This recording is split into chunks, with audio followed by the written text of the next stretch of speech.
Well, there is a framed poster that is hanging in the foyer of our church, and it's been there for over a decade now. And the poster says, "Welcome to a progressive Christian church." And if you took the time to read what's on the poster, you'll see that part of it says, "We are a community that welcomes all people, including agnostics and questioning skeptics." And I absolutely love that. I have a handful of friends here in Saugatuck and Douglas who would define themselves as agnostic or questioning skeptics. And I have invited them from time to time to come worship with us at Douglas UCC. Well, only one of those friends has ever taken me up on that offer. He came last summer, and he told me afterwards he really enjoyed the warm welcome and the uplifting music and the positive message. But he said, and these are his words, we were a little too Jesus-y for him. And I didn't take it personally. I understood what he meant. It was too churchy for him, who considers himself an agnostic, and he's also an academic and a scientist. And over the years, he has given me books to read by other agnostic scientists. People like Richard Dawkins and Carl Sagan and Neil deGrasse Tyson, whom Mike mentioned in his excellent talk at the top of our service. And when I read those books, I would read things like Carl Sagan said, "The cosmos is in us. We are made of star stuff. We are the way for the cosmos to know itself." And I would read that Neil deGrasse Tyson said, "When I look up at the night sky, I know that we are part of the universe. We are in the universe, but more importantly, the universe is in us." And he said, we're all little universes. Now, I love those quotes, but no offense to Carl Sagan and Neil deGrasse Tyson, but someone else said those same exact things more than 2,000 years before those agnostic scientists were born. And that person, of course, was Jesus. Jesus said, "The kingdom of heaven is within you." Jesus said, "You are the light of the world." Do you get it? Jesus was saying the cosmos is within you. You're made of star stuff. The same thing Carl Sagan said. And Jesus said, "I am in the Father, you are in me, and I am in you." Meaning we are all one with the universe, one with the one.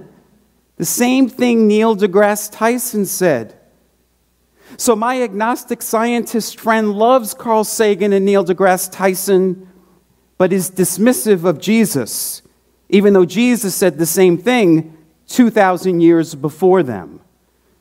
Then I have other friends here in Saugatuck and Douglas who won't step foot in this church. They define themselves as more spiritual than religious.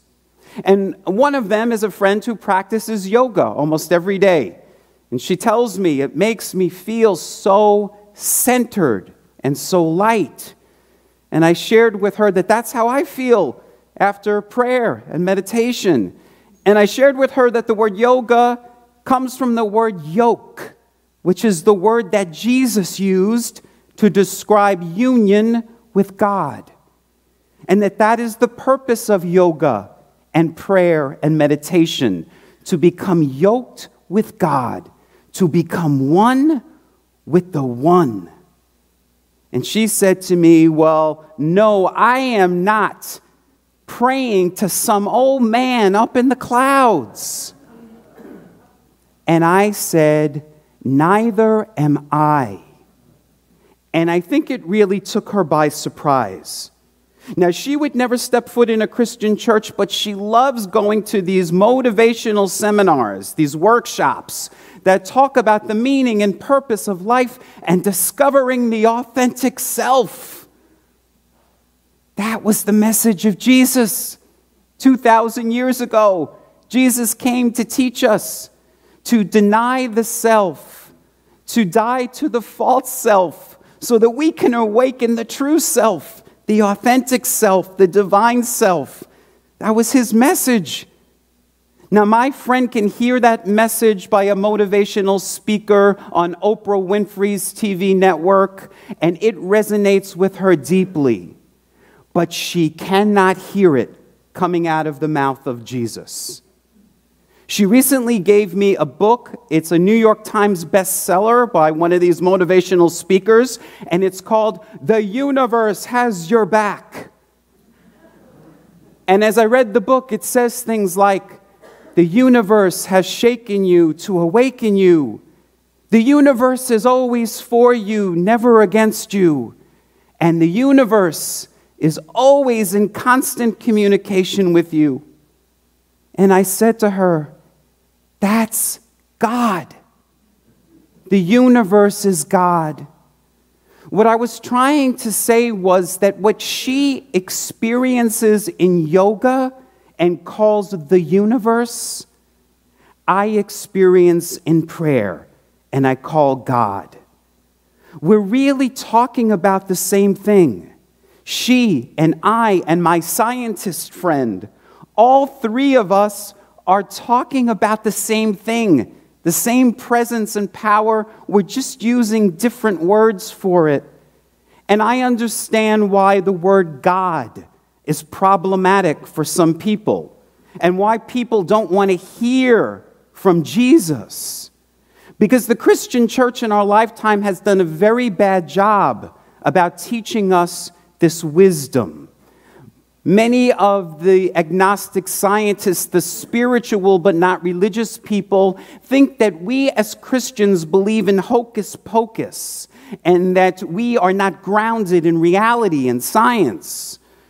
But as we heard in our words of integration and guidance this morning from Time magazine, science and religion are not mutually exclusive.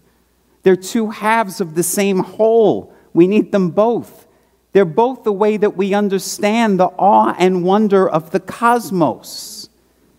Now, in that article from Time magazine, it said this. It said, we can now claim to know what happened as early as a tiny fraction of a second after the Big Bang.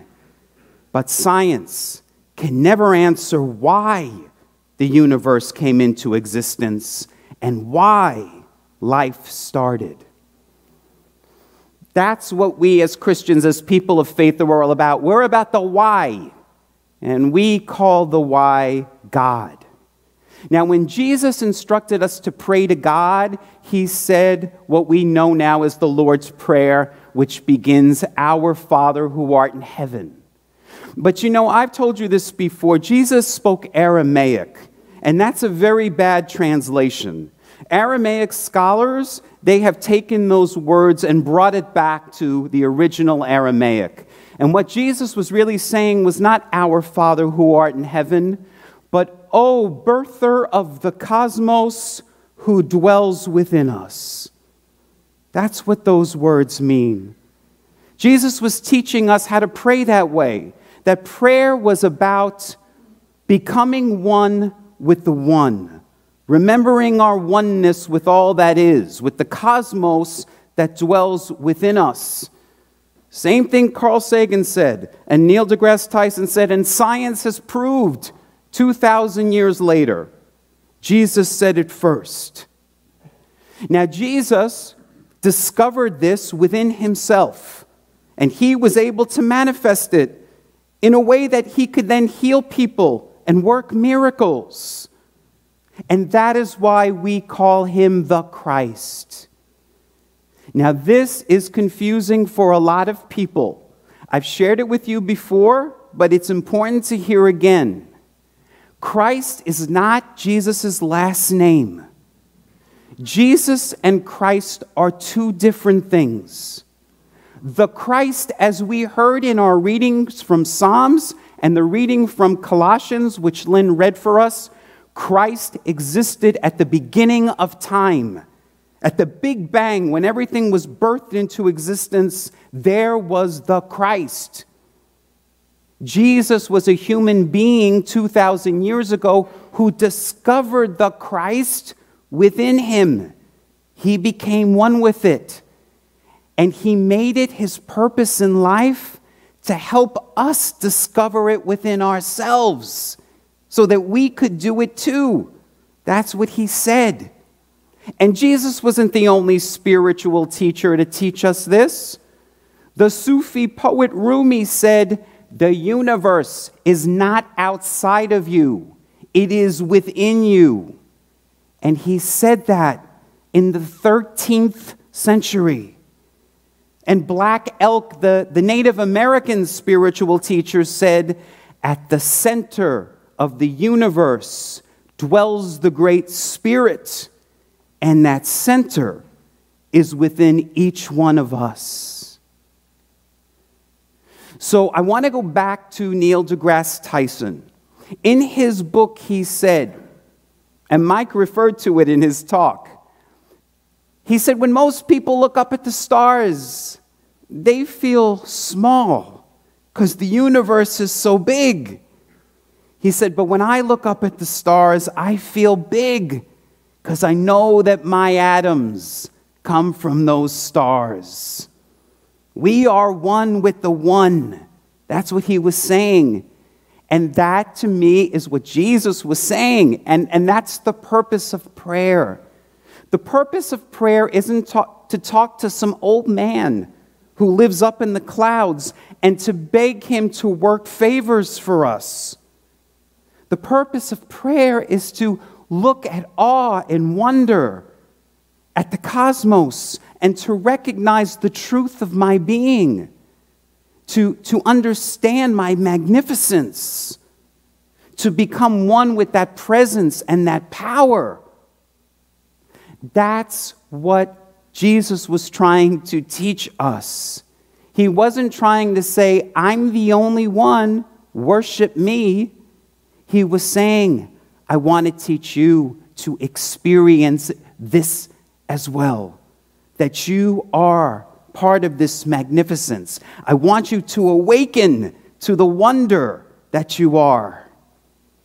Today happens to be the beginning of Rosh Hashanah. Our Jewish brothers and sisters are celebrating their new year.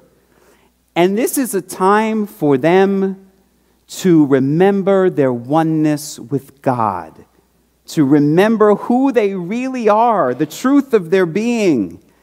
And they call this day the beginning of the days of awe and wonder.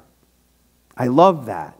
So let us this week, on this final week of our creation month, when we're celebrating the cosmos and the universe, let us too be people of awe and wonder, awakening to the truth of who we are. And let us see the light of the cosmos alive in us, in our brothers and sisters, and in all of God's creation. Namaste.